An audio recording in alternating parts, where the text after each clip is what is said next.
Ketanji Onika Brown was born on September 14, 1970, in Washington, D.C. Her name was suggested to her parents by her aunt, who was living in West Africa. Ketanji means lovely one in the Swahili language.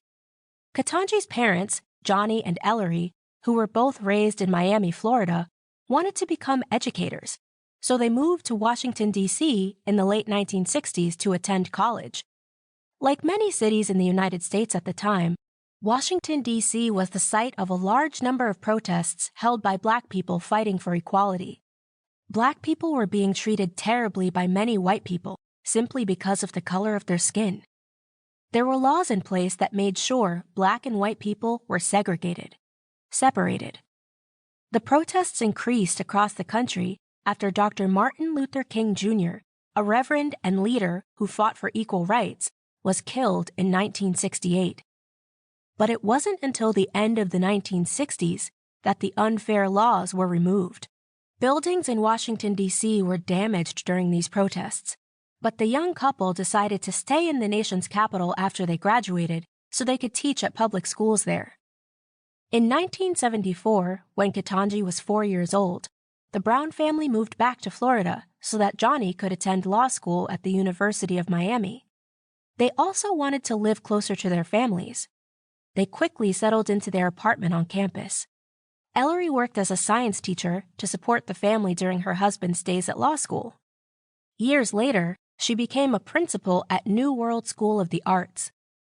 Since both of Ketanji's parents were educators, they taught her at an early age that school and learning were very important. By the mid-1970s, Ketanji had entered preschool and developed a love for reading. She spent her evenings at the kitchen table with her father and his stack of law school books. She colored in her coloring books while her daddy studied hard. As the years passed, she got her own set of school books and studied along with him. While Ketanji was still in elementary school, Johnny passed the bar and became a lawyer for the Miami-Dade County School Board. The whole family was very proud of him, especially Ketanji.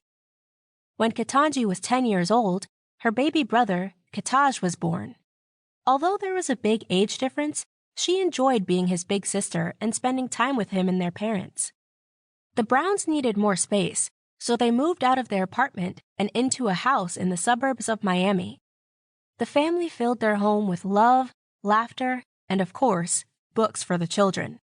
Even though Ketanji and her family lived in a majority white neighborhood, their neighbors were nice, and Ketanji became friends with many of the kids. Ketaj and Ketanji both did very well in school. In junior high school, Ketanji joined the debate team, and soon, her teachers realized that she was a great public speaker. A debate is a competition where people make arguments for or against a topic, and judges decide whose argument is the best. Ketanji often won the debates she competed in, and so she joined the debate team when she went to Miami Palmetto Senior High School. Her debate coach, Fran Berger, was very committed to her students. She got up early to meet them before the school bell rang each morning so that they could practice. She and the debate team sometimes stayed after school and met on weekends to prepare for competitions. Ketanji was so good on the debate team that she won the 1988 National Oratory title at the National Catholic Forensic League in New Orleans, Louisiana, when she was in the 12th grade. When Ketanji flew with her debate team to a competition at Harvard University in Cambridge, Massachusetts, she fell in love with the campus after just one visit. She later told her parents she wanted to attend Harvard after graduation. She also knew what she wanted to study at Harvard. She wanted to be a lawyer just like her father. Making good grades and winning debates were not the only interests Ketanji had. She loved acting and participated in school plays, but it was not always easy for Ketanji to get speaking roles at a school that was 73% white. In her senior year, Ketanji was very upset when her drama teacher told her she could not be considered for a part in a school play about a white family because she was Black. And her school counselor even tried to discourage Ketanji from following her dream of attending Harvard. "Don't set your sights so high," the counselor told her. But Ketanji's parents told her she could do anything